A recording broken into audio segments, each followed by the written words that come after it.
Welcome to StarScene Central. Exciting updates about Ben Affleck coming up. Don't miss out. Like and subscribe for more celebrity news. Sometimes, the most powerful moments happen when you least expect them. Last month, in the middle of a normal day in Los Angeles, I had a chance encounter with someone who reminded me that decency can still cut through the noise. It was Ben Affleck. Yes, the actor known for blockbuster roles and his famously intense stare, and instead of asking for a selfie or making small talk about his latest film, I simply said, "Thank you." He looked up, a bit surprised, maybe expecting something superficial.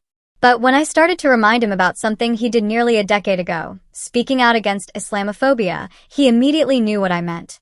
"On Bill Maher?" he asked, already smiling. "There's no place for hate," he said, without hesitation. It was a small moment, but one that resonated deeply. That conversation took me back to 2014, when Affleck did something on national television that far too few public figures ever do. He stood up to hate in real time. On an episode of Real Time with Bill Maher, the panel, including Maher and author Sam Harris, started tearing into Islam with sweeping generalizations and reckless rhetoric. Harris, known for his criticisms of religion, claimed that liberals were failing to confront theocracy and called Islam the motherlode of bad ideas. It was a moment that felt calculated, dehumanizing, and shockingly casual in its bigotry. But Affleck didn't let it go. He fired back, questioning Harris's authority to speak on Islam, and slammed the entire line of thought as gross and racist. He reminded everyone watching that there are over 1 billion Muslims around the world, people who aren't extremists, who don't harm women, who simply want to live peacefully. That moment wasn't just viral, it was a rare, public pushback against a growing culture of blanket hate. In the years since, the need for that kind of moral clarity has only grown. Across America and beyond, Islamophobia isn't just alive, it's thriving, and too often, it's met with silence. Just recently in Texas, a peaceful Muslim day at the state capitol was violently interrupted. A former political candidate disguised herself in a hijab, took the mic, and shouted hateful slurs. Nearby, men waved signs calling Muslims unclean, while children watched in confusion and fear. Imagine the national outrage if this had happened at a Jewish or Christian event. Yet for Muslims, this sort of hatred is often tolerated, dismissed, or brushed under the rug. And it doesn't stop there. A proposed housing project outside Dallas, designed to give Muslim families a sense of community, has been turned into a political target. Misinformation spread like wildfire, calling it a Sharia city.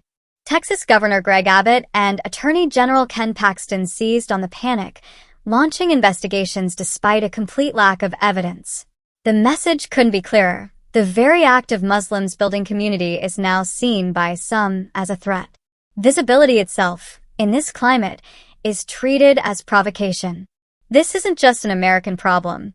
In Canada, Islamophobia is once again rearing its head. January marked the anniversary of the Quebec mosque massacre, an unspeakable tragedy, and just weeks later, a Muslim woman was nearly set on fire in a public library. In the political sphere, the leader of Canada's Conservative Party, Pierre Poilievre, has branded pro-Palestine protesters as lawless mobs and promised crackdowns. The rhetoric is chillingly familiar. Muslims reduced to dangerous caricatures, blamed for global conflicts they didn't cause. This isn't a story about extremism. It's a story about liberalism losing its soul. When principles are abandoned in the name of power, when free speech and civil rights are applied selectively, the system becomes complicit. And the people most hurt are those who already live under constant scrutiny. The promise of liberal democracy, that everyone deserves dignity, protection, and equality, begins to crack when hate is ignored or, worse, encouraged. Ben Affleck didn't change the world with one sentence, but he showed that even in an industry built on appearances, standing up for what's right still matters. "There's no place for hate," he said, and those 5 words might be simple, but they hold the weight of a principle we desperately need to reclaim. If we don't confront this rising tide, not just with speeches, but with action and systemic change, liberalism won't just fail.